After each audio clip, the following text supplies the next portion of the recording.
નમસ્કાર દોસ્તો, જય સિયારામ। તો આવી જાવ અમારા પ્રભુ સેવા આશ્રમમાં ચૂલા ઉપરની સાદું રોટલી ખાવા માટે। અને અત્યારે અમારા પાસે ગેસના બાટલા નથી, ગેસના બાટલા અમારા હાવ ખૂટી ગયા છે, એટલે વારો આવી ગયો આપણે ચૂલા ઉપર રાંધવાનું। શાક, દાળ, ભાત, રોટલી બધી વસ્તુ અમારે ચૂલા ઉપર રાંધવું પડે છે અમારા આશ્રમનો અંદર, કા પ્રવીણ કાકા?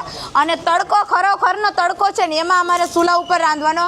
રોજે રોજ 200 માણસ સવારમાં બનાવવું પડે, 100 માણસનું, સાંજે પણ 100 માણસનું બનાવવું પડે, એટલે આખા દિવસના 200 માણસને રસોડું બનાવવું પડે આપણે।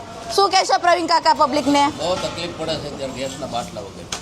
શું કહેશો? ગેસના બાટલા વગર બહુ તકલીફ પડે છે। તડકો છે અને તડકામાં ગરમી, અને ગરમીમાં એક ચૂલો, એટલે ચૂલા પાસે બધું બનાવે એટલે બહુ પરસેવાને બહુ ગરમી। જેને પણ સાદું રોટલી ચૂલા ઉપરનો ભોજન પ્રસાદી ખાવી હોય તો વહી આવજો અમારા પ્રભુ સેવા આશ્રમમાં। તો કાંઈ નહીં દોસ્તો, વિડીયોને વધારે શેર કરજો, લાઈક કરજો। જય શ્રી કૃષ્ણ, જય માતાજી, જય સિયારામ।